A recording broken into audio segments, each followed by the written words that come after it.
कहा कि once you embrace Buddhism, you are no more scheduled caste.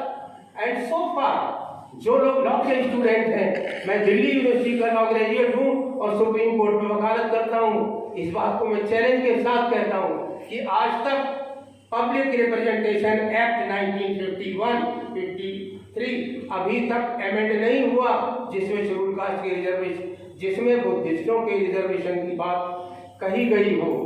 और हमारे भारतीय संविधान में किसी भी आर्टिकल का कभी कोई अमेंडमेंट नहीं हुआ।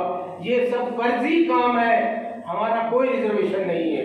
और जब तक आप शेड्यूल बुद्धिस्ट हैं, और अगर आप ये हिंदू लोग जानबूझकर ये चाहते हैं कि आप बुद्धिस्ट हैं, आप अपनी जाति बताएं और जहां आप पैदा हुए थे वहां से चमार या भंगी का सर्टिफिकेट लाएं, और जब ये सर्टिफिकेट लेकर आप गवर्नमेंट ऑफ इंडिया में आपका इंडक्शन होगा, you will never get respect. इसीलिए हिंदू लोग कहते थे, जब रिजर्वेशन की बात होती थी तब वो क्या कहते थे, कैंडिडेट्स आर नॉट अवेलेबल।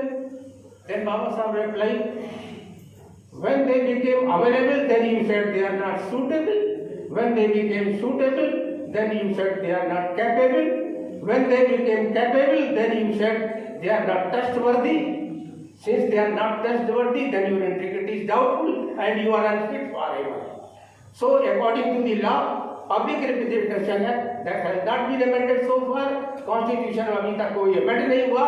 इसलिए जो हमारे भाई बुद्धिस्ट बनते हैं उनको और अपने बच्चों को कभी भी रिजर्वेशन का सर्टिफिकेट आप मत दाखिल कीजिए।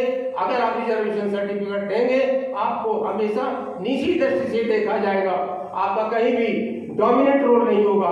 चाहे हमारी लड़कियां यूनिवर्सिटी में प्रोफेसर हो, आजकल दिल्ली यूनिवर्सिटी में उनकी कितनी बेइज्जती हो रही है। इसी तरह से हर डिपार्टमेंट में जहां भी हमारे लोग जनरल से नहीं जाते हैं, रिजर्व सीट से नहीं जाते, रिजर्व सीट से जाते हैं, उनको कोई अच्छा स्थान नहीं दिया जाता है। अदर कास्ट का आदमी 40 साल का देश का प्रधानमंत्री बन जाता है, लेकिन बाबा साहब ने जब लॉ मिनिस्ट्री से रिजाइन किया, किसने रिजाइन किया था, देयर वर 5 कंडीशन, जिसमें एक कंडीशन थी कि अगर हमें भारतीय संविधान को इम्प्लीमेंट करना है तो मुझे या तो होम अफेयर्स दिया जाए या तो फाइनेंस मिनिस्ट्री दी जाए। बाबा साहब इतने बड़े विद्वान कि जब 300 वर्ष मनाए गए कोलंबिया यूनिवर्सिटी की 300वीं वर्षगांठ पर बराक ओबामा ने कहा इसमें कितने विद्वान लोग पैदा हुए हैं, इस यूनिवर्सिटी में उनके नाम बताए जाए, तो टोटल नाम 12 निकले।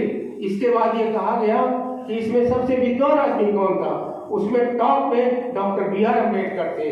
तो बराक ओबामा ने वहां पर कोलंबिया यूनिवर्सिटी में गेट पर लिखवाया doctor B.R. Ambedkar symbol of knowledge, और 18 फुट की ऊंची स्टैच्यू कोलंबिया यूनिवर्सिटी के सामने लगाई।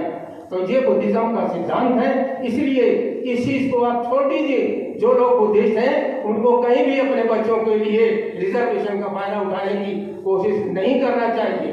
यही हमारा रिक्वेस्ट है, और क्लियर कट आइडिया होना चाहिए। जो लॉ के स्टूडेंट हैं वो जानते हैं पब्लिक रिप्रेजेंटेशन एक्ट और इंडियन कॉन्स्टिट्यूशन क्या चीज होती है। धन्यवाद।